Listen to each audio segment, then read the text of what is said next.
on to our class. I wanted to go over our Canvas shell with you and introduce you to the concepts, the syllabus, and the initial assignments that are due during the first week of the course.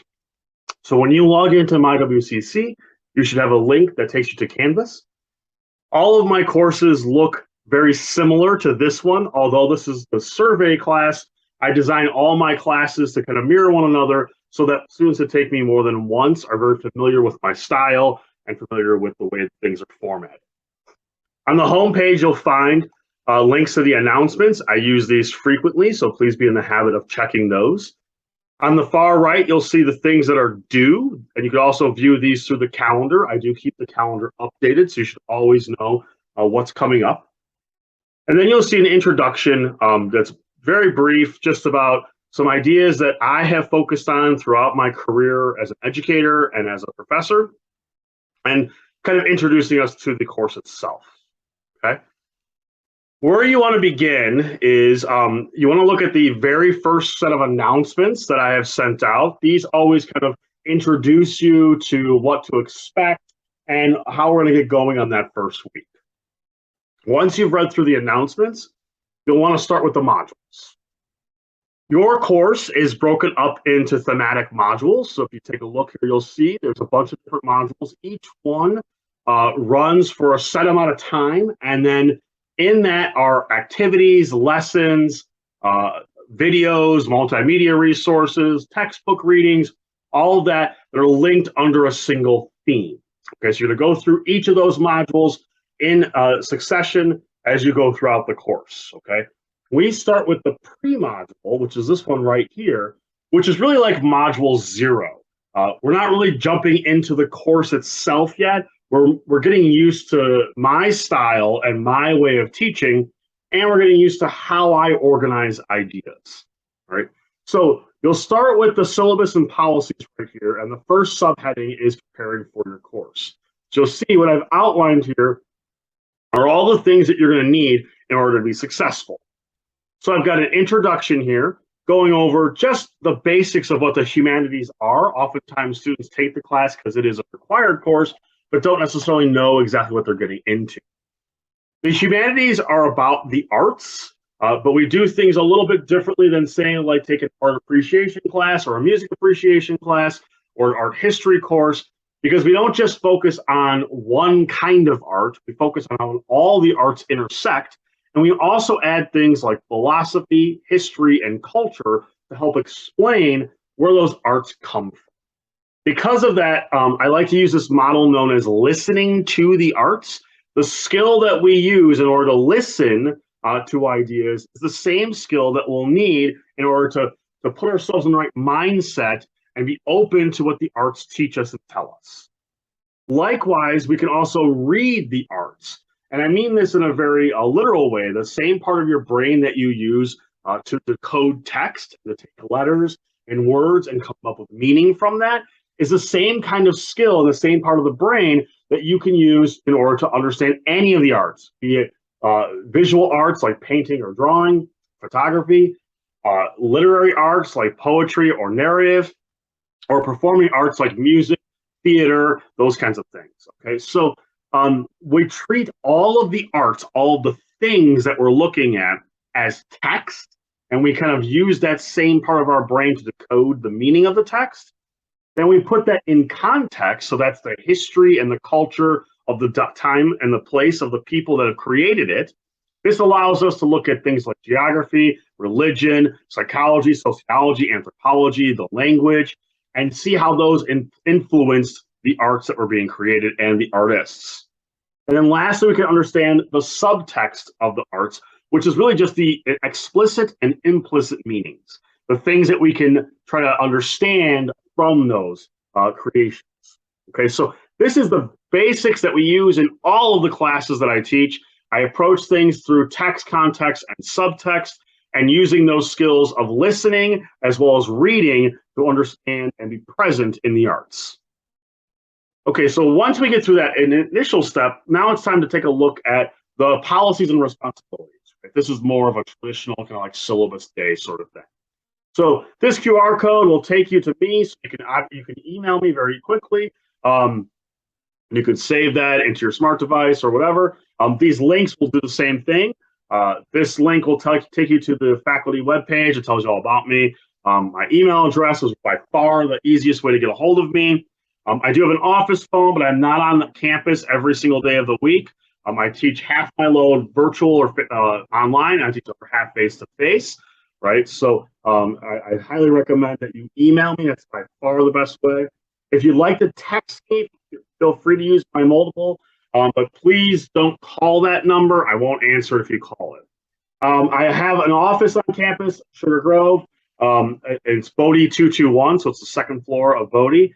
I'm in there part of the week, and then the other part of the week I have virtual office hours, and so you can hit me in either way. All right. Some basic kind of just the basic details of getting through the course. No matter if you take me face to face or online, I expect you to be engaged in the class. I expect engagement that each week you're participating, you're activating all the activities. You're looking through the Canvas shell as well as participating in either the face-to-face activities or the online activities, depending on the version of the course you're taking. I hope that you build community with one another and use one another as kind of ways of interacting, as well as help your learning. And I ask that each of you aspire to academic excellence by doing the best you can through studying and through practicing your skills. You want to spend at least 2 to 3 hours per week on just the outside assignments and the reading assignments, and then an additional either 2 to 3 hours in class, or if you're online, accessing all the other multimedia resources that I've shared. The goal here is to prove your mastery while also maintaining integrity and honesty throughout. And last and most importantly, I hope that you display intellectual curiosity. This is really the basis of the humanities, that we're curious creatures and that we are trying to find out about ourselves and the world around us. And you have to embrace that if you really want to get the most out of this course. So in the very beginning of the class, I do this for all of my classes, and I call it the pre-module. It's the first week of trying to get to know one another, but also get to know the course. It is mandatory, and if you don't fulfill the requirements for the pre-module, you do run the risk of being dropped from the class, and I might add a waitlisted student in your place. I want to make sure that you are absolutely active in the course that very first week. At the end of the week, this Friday, you'll need to turn in your assignments to verify that you know how to do the course and that you know what's expected. Okay. I've got some unique policies concerning rough drafts and late work, so I want to make sure I go through those with you so you understand what to expect. The first policy, the rough draft policy, is that if you submit anything prior to the deadline and you give me at least 48 hours to respond to it, I will treat whatever you've submitted as a rough draft, and then I will give you feedback which you could use to improve your score. So for instance, if you get just a C on the very first round of what you've turned in and you want to get a higher grade, take my feedback, take a look at it, and resubmit a second or final draft. You just have to do so before the deadline. If you do so after the deadline, it actually becomes late work, so you don't want to do that. Okay, so the whole purpose of rough draft is to give students a chance to submit things more than once. I know that oftentimes we don't get it right on the very first try, and to provide you that feedback so you can grow and in order to come and improve on your work. Okay, that rough draft policy, you really need to make sure you honor that 48 hours beforehand. I cannot guarantee that I will be able to see it and grade it before the deadline, especially if you push it to the end. If you do it on the day of the deadline, there's just a way for me to do that. I've got too many students, there's too many to navigate. Okay, so at least 48 hours, and I don't even guarantee the 48, although I'm usually pretty good. My late work policy is also kind of interesting because instead of doing like 10% down per day or 10% down per class, I actually don't take points off if you submit work late. However, I do expect you to double the word count and double the effort. Now, this is only applicable to written assignments and online activities. It does not account for the self-checks, which I'll get to in a second, any quizzes or tests. Self-checks, quizzes, or tests, those have to be submitted on time. Okay. But the late work policy for the written assignments, and that's the bulk of what you do in my class, if you turn it in late, you simply have to double the word count and double the effort, and it will count for full credit. Okay. The reason behind this is that you now have more time to work on it, so you can spend more time going into depth. And lastly, I'm trying to encourage you to turn it in early, right? So I really kind of think it was a positive because I'm trying to encourage you to turn things in before the deadline. But if you do so after, there's this kind of not really a penalty, but this other amount of work you have to do. So if you want to think of it that way, you actually get to write half of the word count if you turn it in early or on time. Okay. So also note that doubling applies to all aspects of the assignment, not just word count. So for instance, if you need to submit images, you would submit double the images. Those kinds of things. Okay. Now, like I said, I don't take late work for the self-checks, the quizzes, or the tests.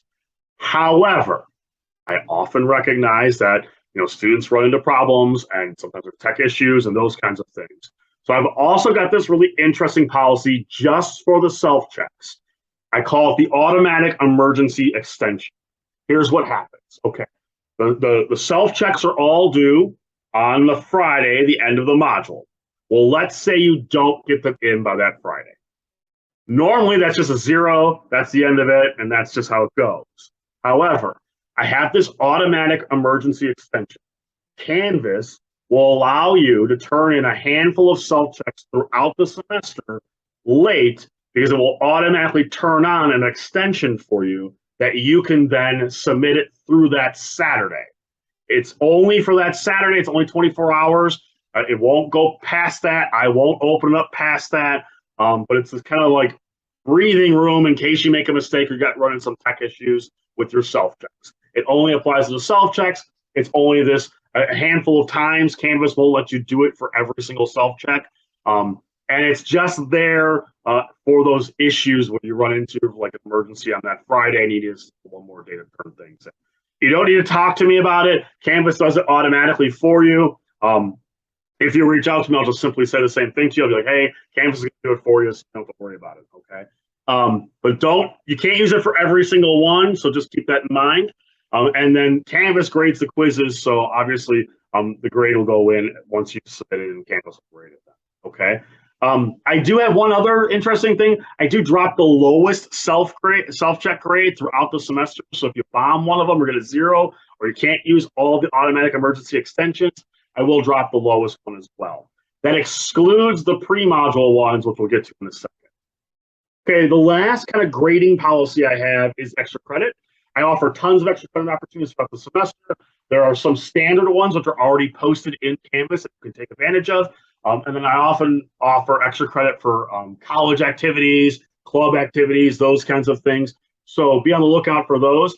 Those are all due at the end of Module 3. I do not accept any extra credit after Module 3. So make sure you put it in at the end of Module 3. Okay. Lastly, I expect that you take ownership of your grade and of your learning. I see being a professor as being kind of a coach and a mentor. I can only help you through that. The learning falls on your shoulders. Sometimes people will think, well, I didn't learn this, so the teacher must have done it wrong, or I don't know this, so the teacher was bad. I don't think that's how education works. I think education is a mentorship and mentee, right? So I take you under my wing, and I'm here to coach you and help you along the way. At the end of the day, just like if you were playing a sport, or just like if you're like practicing a musical instrument or playing the piano, something like those things, you would have to practice. And the practice time and the skill time, all that kind of falls on your shoulders. Along with learning the information, I also expect you to be tech savvy. In this day and age, you cannot be tech illiterate. You have to be good with technology. That's part of being a member of college, right? That you're going to walk out very tech savvy. So I don't really count tech issues as an excuse, right? So if you like fall behind on something or don't turn something in, you're like, oh, it's because of my technology. I will listen to your story, but at the end of the day, You're still responsible for being tech savvy. And if you have tech issues, reach out to either myself. You can reach out to our course navigator. You can reach out to the tech support system at Wabanzi, or even the Canvas support system. Okay. No matter what, if you're in my face-to-face classes or my online classes, I expect you to be prepared for each week, have done the readings, those kinds of things, and be ready to be engaged. If you are in my face-to-face class, I also ask, please, please, please don't pack up early. Okay?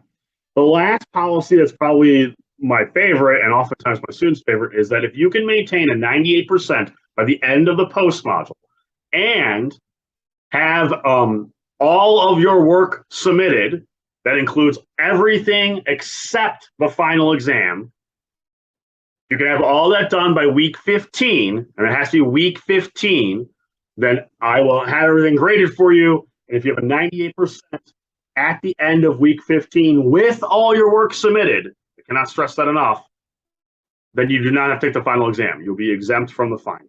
That is at my discretion, so please make sure you follow all those policies. Every semester, I've got students that are like, I almost had a 98, can I have the exemption? Or I got almost everything in, but I missed a couple of things, or I missed the last online activity or the last self-check. No, you have to have every single thing in. So please be sure to hear that. Okay. All right, that's policies and responsibilities. The next is the schedule and our assignments. So all of my 16-week classes follow the same schedule, regardless if you're face-to-face or online. The first week is the pre-module week. Everything is due at the end of that first week. Then weeks 2 through 5 are module 1, and they'll have a different theme depending on your course. Weeks 6 through 9, that's module 2. Again, a different theme. And then weeks 10 through 13 are module 3, and the last and final theme that we'll have for the course. Okay. Any breaks I do not count as a week. So if you have a break, you don't count that as a week. That's just a bye week, and we move on to the next one. All right. Then the last part of the course is weeks 14, 15, and 16.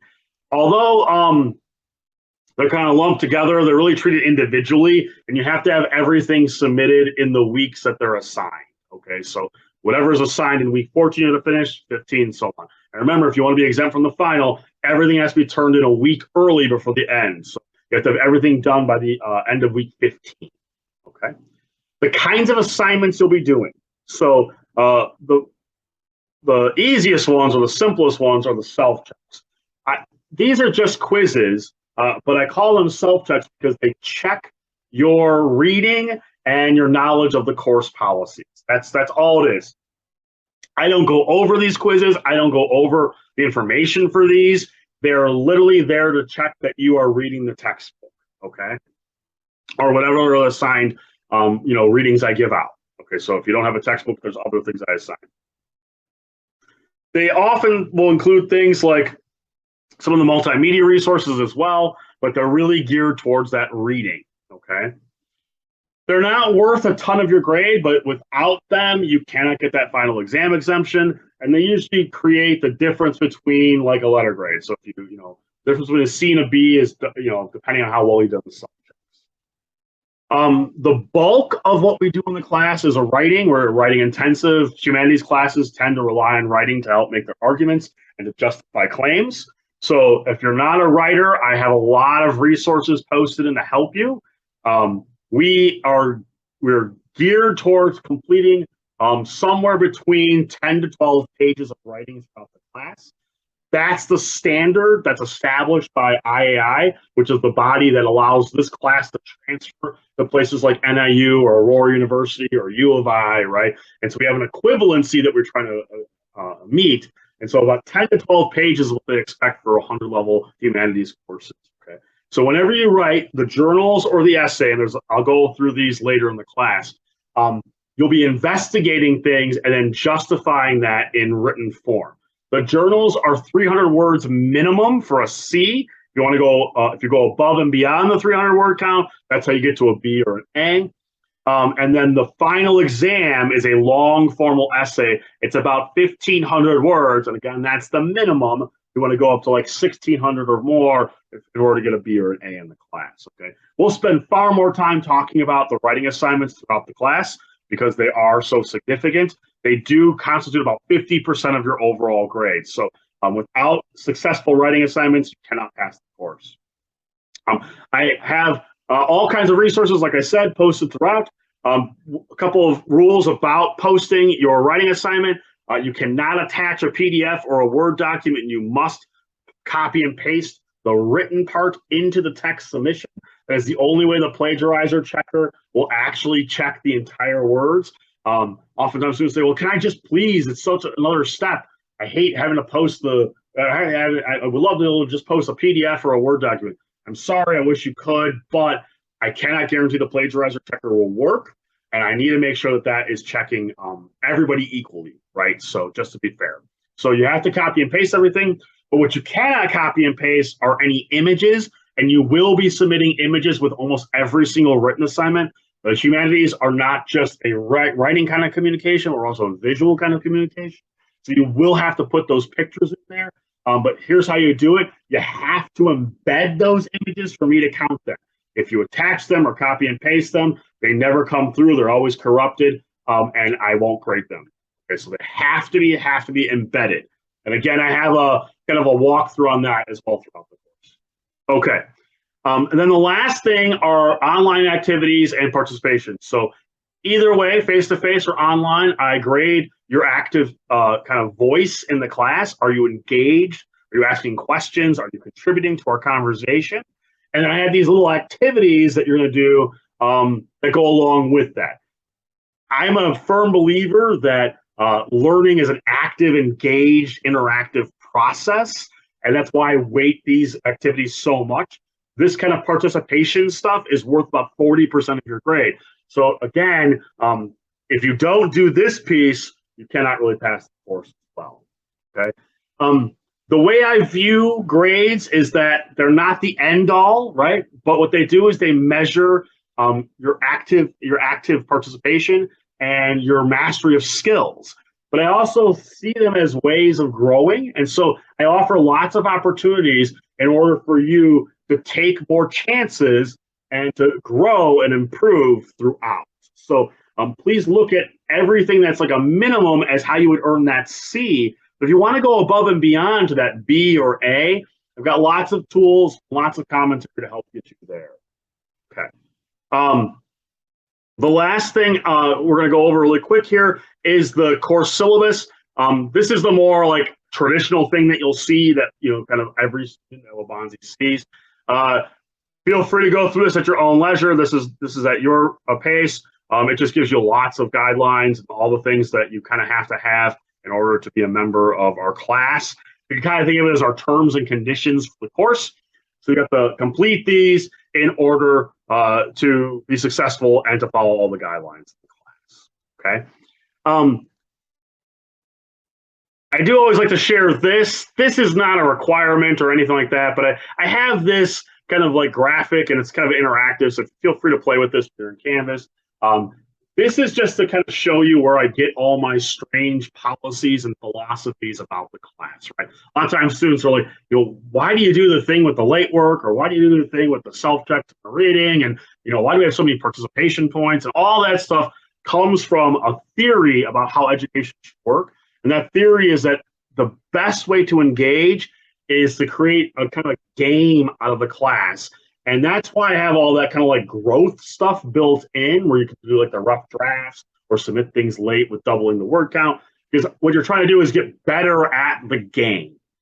I believe one of the reasons you go to college is that you try to develop professionalism, but mostly you try to develop a rich vocabulary in order to describe and understand the world. That's why we take all these different classes. It gives you more words, and the more words you have, the better you can think about things.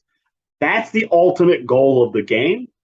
So I have my courses built in that way. So my goal is for you to look at these courses as kind of a game that you're playing, like a board game or a video game, and that you're trying to get better at with more skills and more mastery as you get towards the end.